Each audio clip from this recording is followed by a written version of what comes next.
Good evening, everyone. My name is Simon Wall. I'm the town architect of Westport in County Mayo. I was here about 3 years ago in the same venue, and it was a very exciting time for Banton. And I was kindly invited by Maria and Gillian Powell and her husband Tom, who hosted me very kindly. And it was about 3 years ago. It was a terribly exciting time. The skate park had just opened, and there was a sense of magic in the town, a sense of achievement. And also the OPW were coming in with the flood defences, and it was a wonderful time. But I know subsequently you've suffered a few setbacks, and it can put people on the back foot. But I know in recent times that you're overcoming these, works are beginning to start, and you're also looking with Tim Lucy, the county manager, a lot of new public realm plans for the town centre. So Banton again is on the cusp of going forward. You're in suspense with the floods for a little bit while, but that sort of feel-good factor, I believe, is coming back, which is great. So it's nice to be here when the town is on the up again, which is wonderful. Some of you will recognise a lot of the slides from the talk I gave about 3 years ago. We only have one talk, we're a one-trick pony, but it's a great old pony. And it changes by about 10% each year, the slideshow, because it's just new projects. But we're consistent. So we're big into architecture in Mayo. There's a town architect or a municipal architect for each municipal district, as well as an architect section, and they're very involved in the planning systems.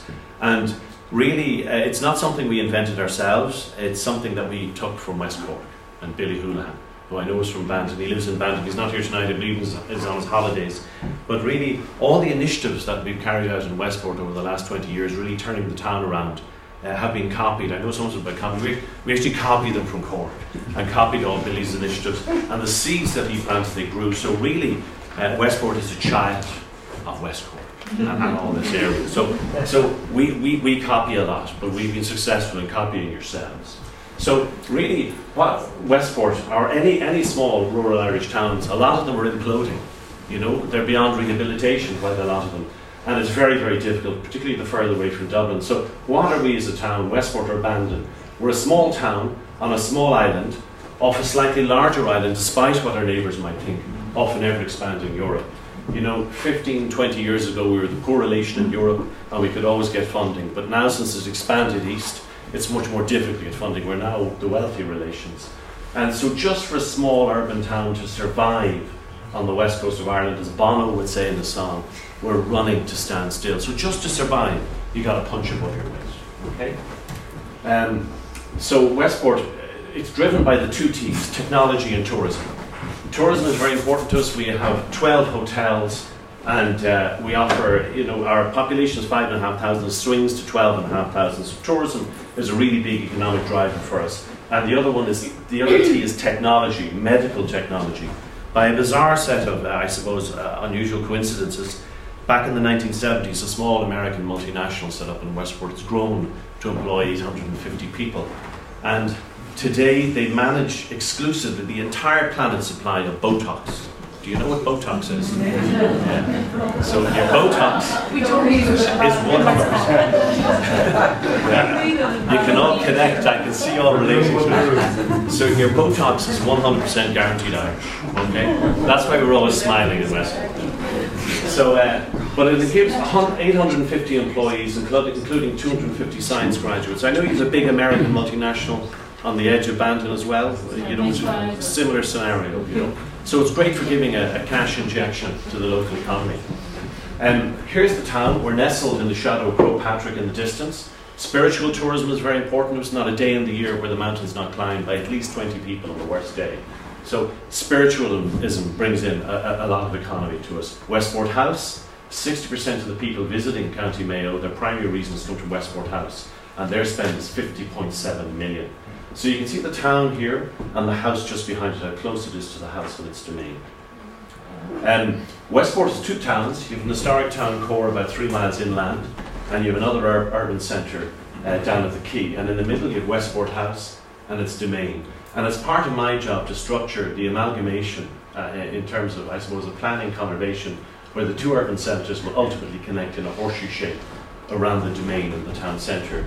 So really, as town architect or a municipal architect, you're the planner for the town as well. So you manage the planning applications, and we've been doing that, putting an architectural input into them for the past 20 years. Here's the town core. It's our main street, which is Bridge Street, Shop Street. The main street space is the Octagon and the Mall. Westport is very unusual that back in the day, 250 years ago next year, the Browns planted out on a greenfield site. So it didn't expand in a haphazard organic manner on the side of a river. It was planned day one.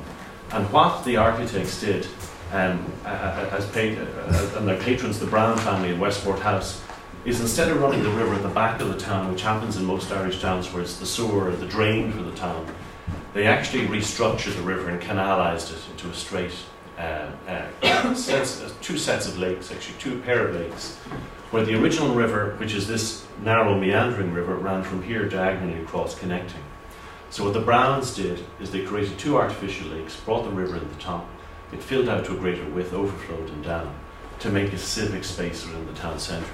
And the whole town is designed as a series of these civic spaces interconnecting on a journey, which ultimately brings you up to the doors of Westport House. So you come in a horse and cart, you're on the visual axis with the gates of Westport House, merchant princes living inside, and this grand boulevard of trees.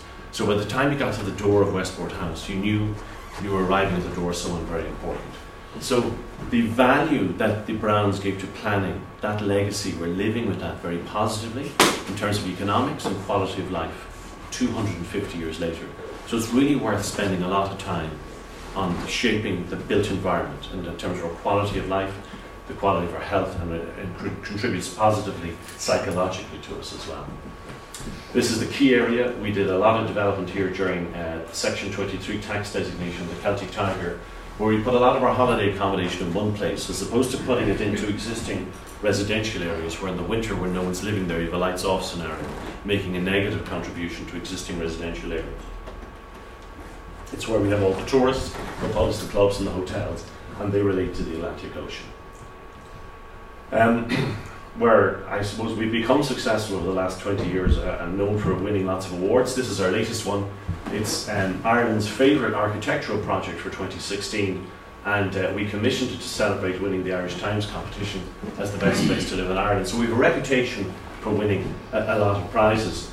But Westport wasn't always like this. This is it in the 1980s, our main civic space, the Octagon.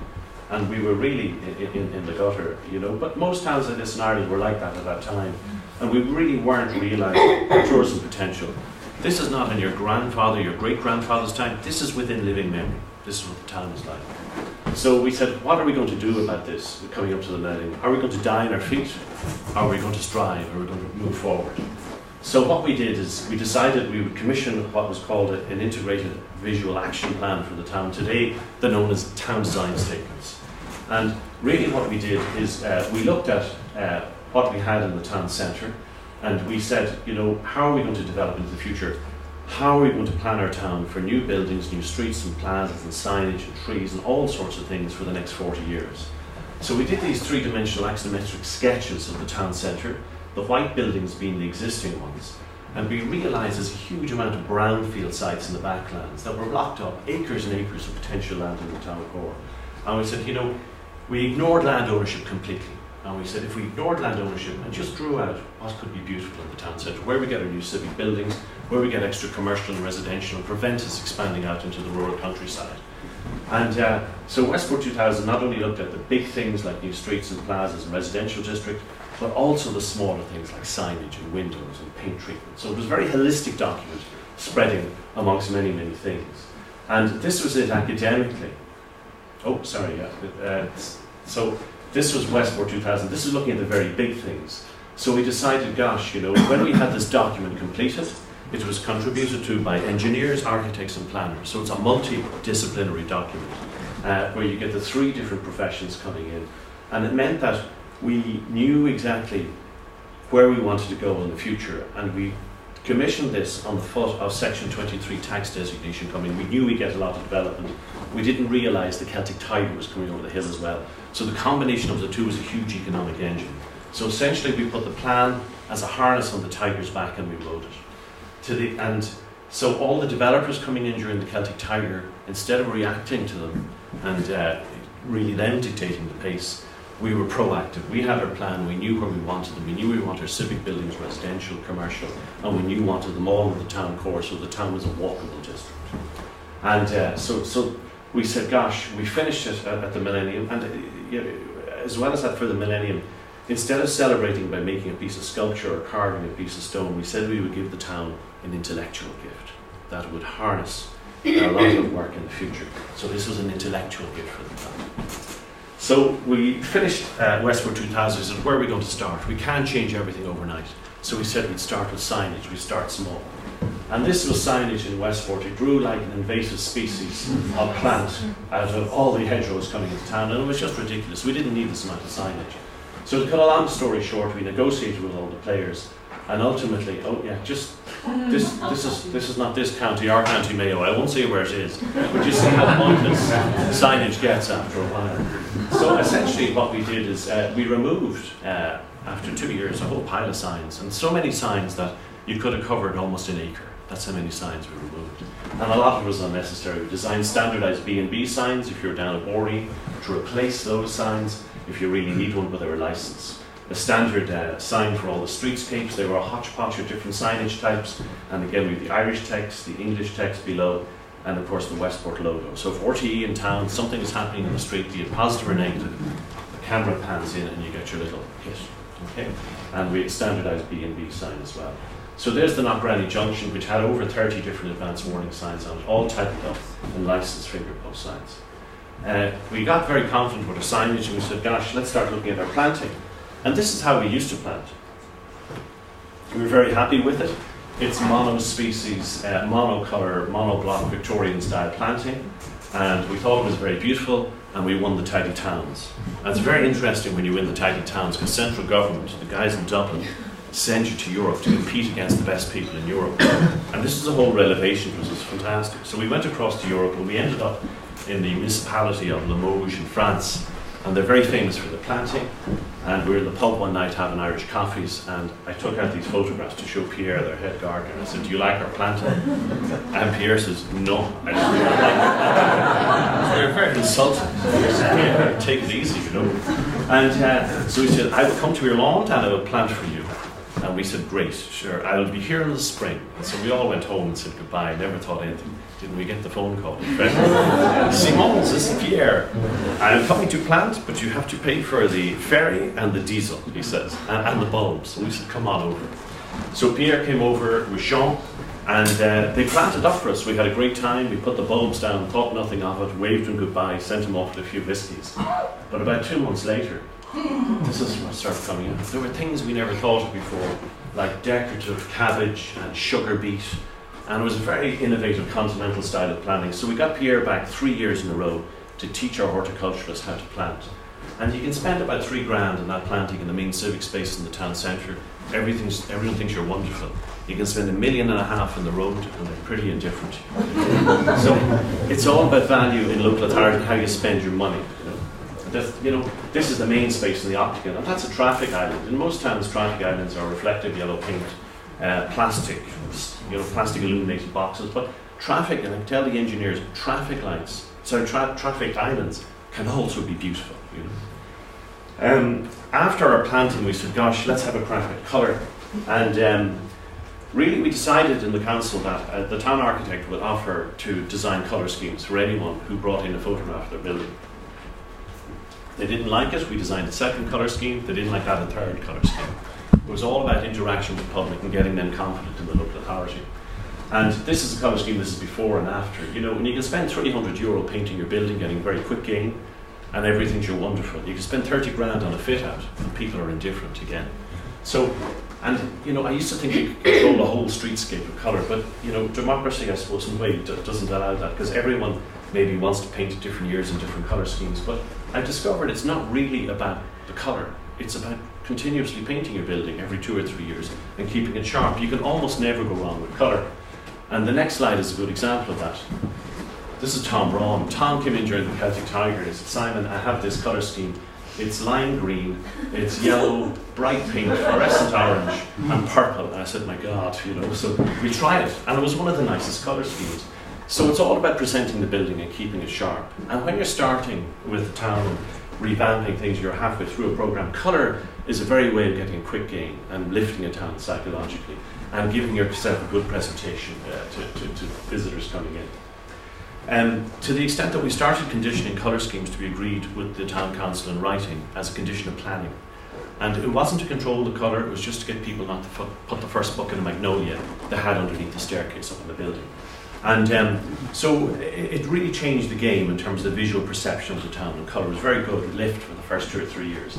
The next thing we started looking at, with all the applications coming in the Celtic Tiger, was trying to remove the inappropriate windows that went in, the plastic and the metal, the PVC windows. And during the Celtic Tiger, with all the redevelopments done, we conditioned in the removal of the PVC windows, and you can see it being taken away there, and the sticker with a new sliding sash window put in. We removed about 250 of those and replaced them with sliding sash in the town core. And individually these things don't make a big difference, but collectively the sum of the parts become great after a year or two.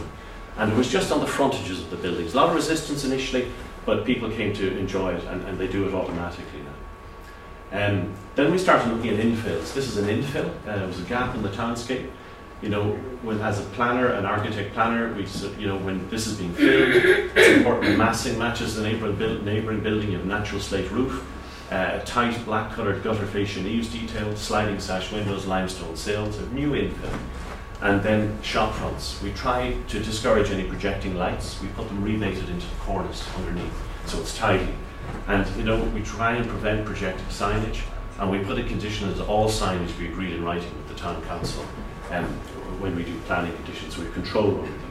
We disallow, generally we don't allow roller shutters. Sometimes jewellers or banks insist on them for insurance purposes. If they do, we get the roller shutter to run behind the glazing and keep the shutter perforated, so you can still shop visually, do window shopping at night time. If it's a solid aluminium shutter, it's like the suburbs of Brixton, it just becomes a canvas for graffiti artists. And again, slightly contemporary shop front done in a traditional palette of materials. And again, sits very comfortably in a heritage town. A much bigger infill there, reinstating the building line that was a building demolished in the 60s. In the Celtic Tiger, we got the bank to come out and reinstate the building line.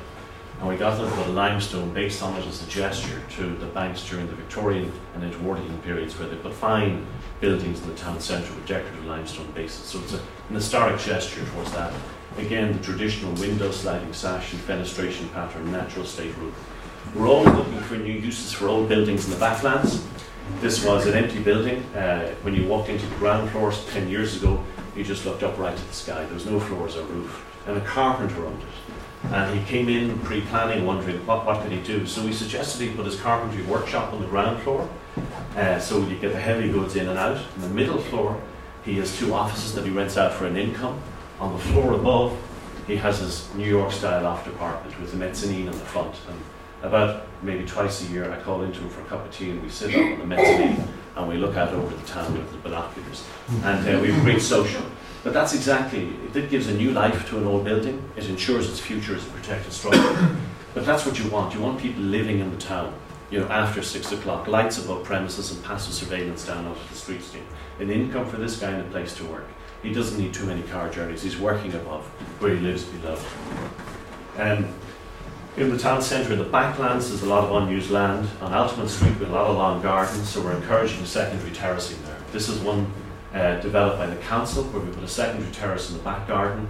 We have 8 studio apartments in there with the London Housing Association. We bring people back from the UK that maybe were working at Cricklewood and places like that, and they're living in bedsits and they want to come home to Ireland. So they're here right in the town centre. There are no car parking really required. They walk to the pharmacy, walk to the church, they walk to all the supermarket and social services. The private sector here, 4 townhouses, redevelopment in the front, getting 4 offices in the ground floor, 4 apartments above. So you're intensifying your town core, and ultimately they'll cling together. A lot of unused land in the town core that can be realised. So this was it looking at Westport 2000 academically. You can see all the new places in the backlands, and this is it practically. So 15 years ago, you could only walk in the main streets of the town. You couldn't walk into all the backlands. You had acres of lands, paralysed essentially, not doing any work in the town centre. So every time we granted a planning permission to a building frontage in any of the streetscape, we insisted the developer made a pedestrian routeway through. So all those new red arrows are new pedestrian routeways. So we give the developer a higher density, got residential in the backlands in the town core, and commercial in the ground floor. So the developer was happy, and we got a public routeway. So after about 15 years, you have a whole new series of pedestrian routeways running back and through the town, a whole new series of streetscapes, facades, commercial premises, and most importantly, residential on the upper floors in the town centre. So as Frank MacDonald used to say before the Celtic Tiger, stand in any of the canal bridges in Dublin, and what all you'll see at 6 o'clock are the brake lights of the cars heading out to the suburbs. So the town city is empty. And that's what's happening in a lot of small towns. People are retreating to the suburbs in the 60s and 70s. So we're trying to reverse that. So after 6 o'clock, it's not lights out. People are living in the town centre. There's passive surveillance. People are looking out their windows. There's less antisocial behaviour because people believe they're being watched because the police are on the upper floors and getting more commercial. So you have a living, vibrant town. It's not a place just to work at 6 and depart from. It has to be a 24-hour living town. But we also then, just before the Celtic Tiger, we were fortunate enough to purchase a lot of the backlands. And for the short and medium term, they're all car parking. And in the long term, we'll probably build more pedestrian plazas and more civic buildings within those areas as well, just to keep the town centre very vibrant. And that's one of those new pedestrian routeways. There's the archway coming off the main street. You come behind, developers get a much higher density. They have 100% cycle coverage on the ground floor. The commercial, they have about 60% on the upper floor, giving big roof gardens behind. And you get people living, passive surveillance on the upper levels. And if you have cars on these new streetscape, you don't get people coming out and having teas and coffees and wines and cappuccinos. So you have a living street. But the car is still your friend. We have cars in the car park behind this and deliveries that can feed the building. So it's very much how you manage the car. Communication and confidence in the local authority by the townspeople is very important. You must have continuous dialogue going. And this is a small example of a pavement upgrade on the Octagon. Very bad pavement beforehand. This is it after. 5% of my time is spent on the drawing board to design. 95% of my job is talking to people in consultation. And really you're saying to them, you have an open cast quarry outside your premises. In 2 weeks it will be nice and you will be able to trade again. We're using good quality materials. We're using limestone and decorative sets.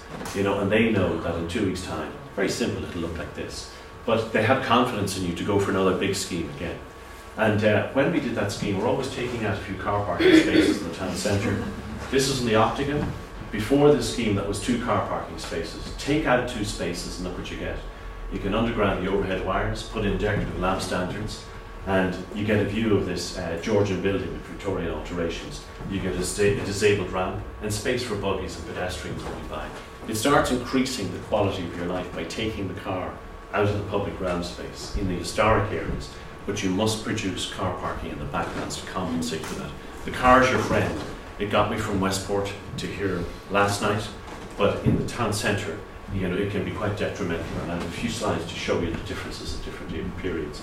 So that was 2 car parking spaces that could have been just 2 white vans parked there all day, but it's serving the town a lot better. So after dealing with all the developers during the Celtic Tiger period, we said, gosh, we better look after the public ground space, which is our own streetscape, the carpet of the town. And this was Bridge Street back in 2004. It was our Grafton Street, and it was completely underperforming. It was just full of cars, and on a rainy day it was pretty awful. Even if you were very fit, it was very hard to cross the streetscape. So we said, what are they doing in Dublin? Breath of fresh air. What are they doing in the UK?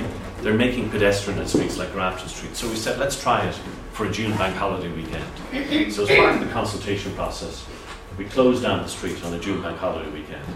And someone mentioned, putting trees in to soften the streetscape, and our sewage treatment plant was being built at the time. So we went down to the contractor and we borrowed, he lent us sewer pipes, and we got the Teddy Towns to spray them North Italian terracotta red. And we put these big trees in, and we put them on forklifts, and at 6 in the morning we had 2 pairs of forklifts racing down the streets, dropping these trees down, so they're marching like pairs of Roman sentinels up the streetscape. And it was a very positive contribution to the trial. And you can see people are coming out having teas and coffees and cappuccinos, things we never heard of before the Celtic Tiger. So it was incredibly popular, but there was one big drawback. We found there was 1 hour traffic jams on all the approach roads because we don't have a bypass. So really we couldn't completely pedestrianise till we have a bypass. So we ended up with a compromise scheme. And I just mentioned this slide because it was coming to the Celtic Tiger when they had sleeveless fur coats. I'm told reliably by editor they're on the way back. It'll be a slower process. But you see why, you're red and white. It's just a great experience, when you take the car out. And it was a compromise scheme. We had a one-way street system, and then we found the street had no heart because it's long and linear. So what we did is we created a big pedestrian crossing in the centre, and we put 4 trees, making kind of a little square at the town centre. And then these are the back streets, the pedestrianised streets on the other side that crisscrossed at that intersection. It's an important node. We reduced the amount of car parking spaces and put in the semi-mature trees. And so this was the main area of the street where we had the raised car parking area with the visual hierarchy of sets for the pedestrians, crossing from the pavement across the main carriageway, so the cars psychologically slow down. With applications, sometimes we encourage them to put a set of multiple doors in the front of the shop front. So in the summertime, you open up all the doors, and there's that commercial flow in and out. And in the wintertime, you can just leave the middle door open. This is, this is look what you can get. You take one car parking space out of the town centre, just one space, which is 5 by 2.5 metres, and look what you get. You plant a semi-mature tree, you encourage artists to come outside with jewellery, you have a space for a family to pull in a buggy. It starts making your town a very desirable place to be. It's working a lot harder, that square footage, which was a car parking space, than the space underneath the red car on the right-hand side. Take out 5 or 6 spaces, you start getting bicycle parks, you get kids eating ice creams under trees on a sunny day, you get space for street furniture and bins. So it's really important to look how well your land is working for you in the town core. And we always plant a tree never less than the girth of a coffee mug. It's a very big tree, so you get an immediate impact on the streetscape. I gave a talk in Athlone there recently, and this, a year or two ago, this pavement was 3 foot wide. They took away 2 or 3 spaces. Look what happens. You get space for teas and coffees outside. People are getting more confident in the building. The cafe is more viable, having an indoor and an outdoor space. The building gets painted up. The landlords get more rental, and it's more viable for someone to live upstairs. So it has this knock-on effect. And if you're standing on that street, there you see the red building. You walk up and take a right, and you come on this street. And they've taken out about 10 car parking spaces. This pavement was 3 foot wide, and they come right out. But look what happens. You have this whole Latin Quarter developing. Now, ironically, this makes your town very successful. It attracts more people in, which ironically attracts more cars. And so it's the car's your friend. It's how you manage it and where you put it in the backlands. As someone said earlier on, if the quality of your town centre is very good, people are prepared to walk. They will. We do it in Paris, we do it in Rome, we do it in all the great centres. I went to a talk this American guy gave, and I said I better take those slides off. This could be Bandon on Christmas Eve, it could be Westport. You think you're really busy because the place is jammed with cars. The tills must be going ching, ching, ching. But look what's happening in reality if you look at the next slide. The vast majority of car journeys are single drivers. So I'm not very interested in the drivers because there's so few of them for purchases. But it's the land in between the drivers. That space, vast acreage in the town centre, can be working a lot harder for you than storing hollow metal boxes.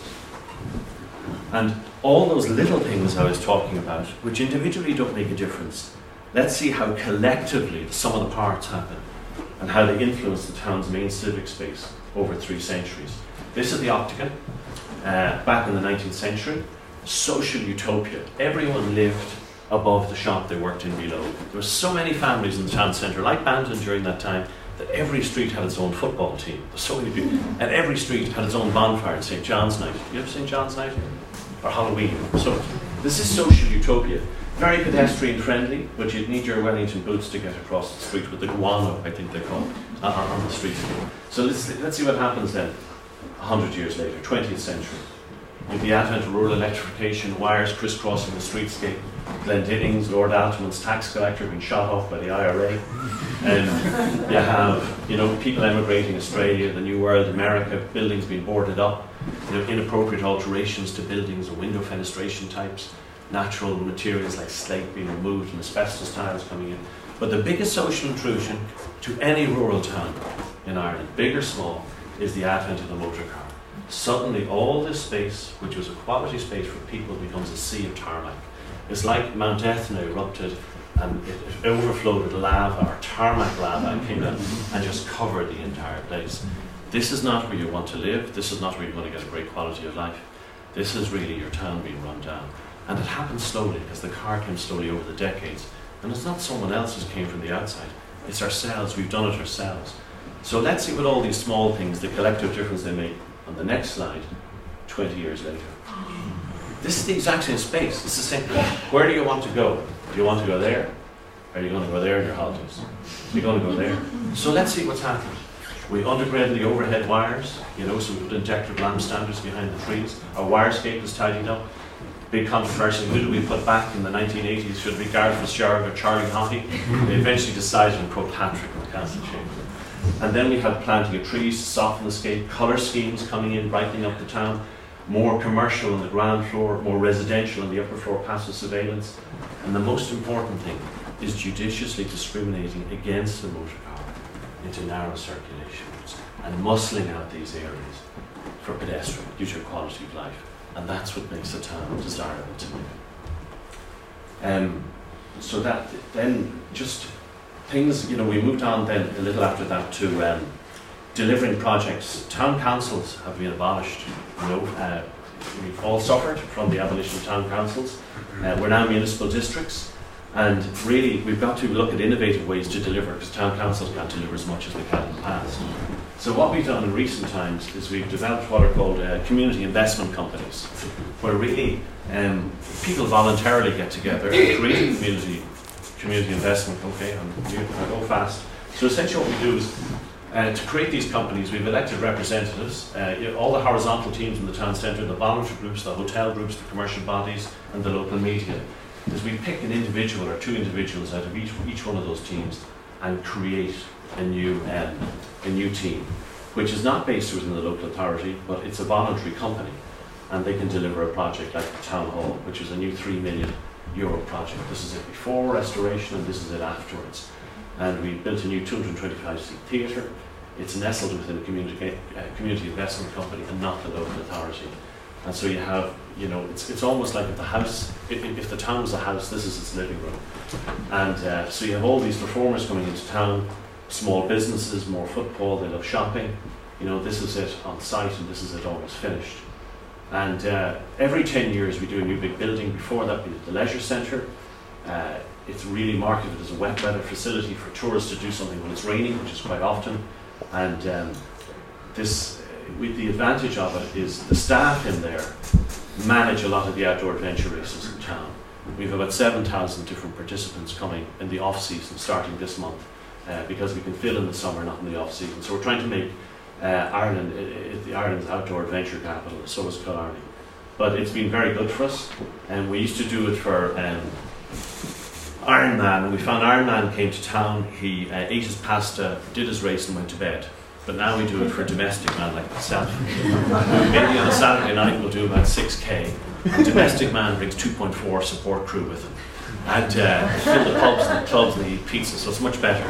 So we push those, there's domestic man starting off and domestic woman. Look at them all checking their watches, But their spend is great, and the small businesses are happy, including Enda.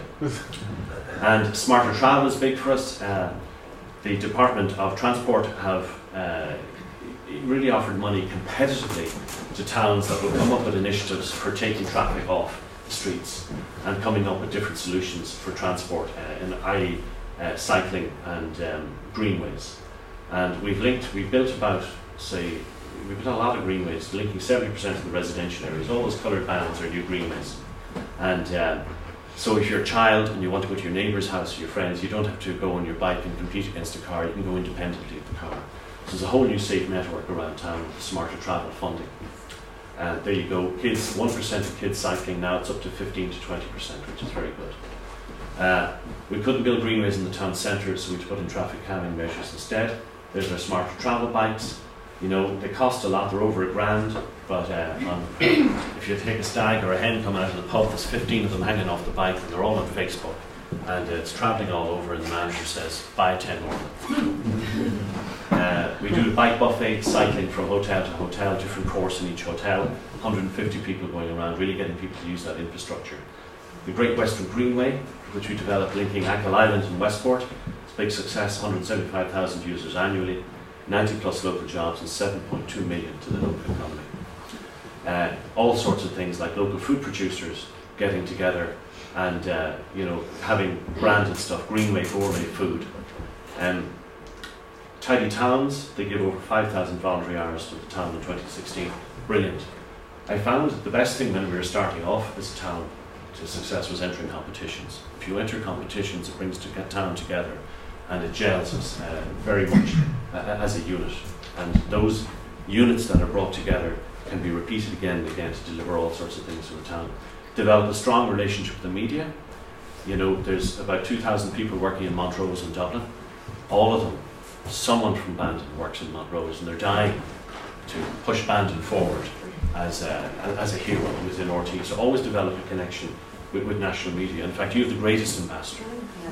You're Graham of working class. You know, his brand is stronger than any town in Ireland. So push your association. He's a gold, he's a diamond really for you. And just a piece of public sculpture. I'm going to rush through because we're very tight. This is what the town architect does when Sinead and the kids are in bed at 2 in the morning. He puts together paper models of really removing more cars. You know, big projects. You know, if you're looking for money from central government, don't look for thousands, look for millions. Always think big. And this corner was $250,000 essentially. And we won the best place to live in Ireland. We said we'd get a second bite of the media, so we had a sculpture competition. And this is the winning piece, and then we entered into an architectural competition. We have another prize, more publicity. So you can always get more blood out of the stone. And just to finish off with, it's all about cooperation. A very bad thing happened in Westport in the 1940s. The advent, I suppose, the foundation of the new state, role reversal, and the town council CPO the front lawn for social housing, built social housing on it, destroyed the relationship physically and psychologically with the estate and the town. And really, to get into Westport estate, you used to just go straight from town, but for the last 60 years you'd go down to the quay and come back. It's 2 miles away. So it's like the north. People die, people move on. There's new staff in the town council, and a new lady Altamont running Westport House. And there was a little area of the garden which still had a connection with the town centre, so we built a new set of gates going in as an apology for the past, and they're known locally as the Gates of Atonement. These are the Gates of Atonement. And there's Lady Sheila Brown, who's runs Westport House today. She's the great-great-great-granddaughter of Grace O'Malley, the Pirate Queen. We don't know what she looked like. We found this girl on the internet. We reckon this is the only image we have of her. She met Queen Elizabeth. She was raiding all the English ships, essentially. Elizabeth sent the Crown forces to suppress her. She was successful. So Grace O'Malley went over to Elizabeth to negotiate with her. And Elizabeth had no English and Grace had no Irish, or vice versa, but they conversed in Latin. And they were both women in a very male-dominated world. And they got on like a house on fire, and apparently she was free to pillage for the rest of her life. So it always pays to cooperate with government. And there you go, the town manager and Lady Sheila Brown metaphorically walking hand in hand together, and the Flute Bay Pipe Band through the gates of Westport House, and with 1,000 town people behind them. So it's all about cooperation and working together, community strength. You'd be delighted when it's the last slide. And this was us a few years ago. I still haven't lost any weight. But it was a great time, and the skate park was just opening, and I know those times are back again, and it's going to be fantastic with your new works. And just keep in touch with this man. I think he's a great key to unlock a lot of PR for Bandon, and that's Billy. Listen, thanks very much.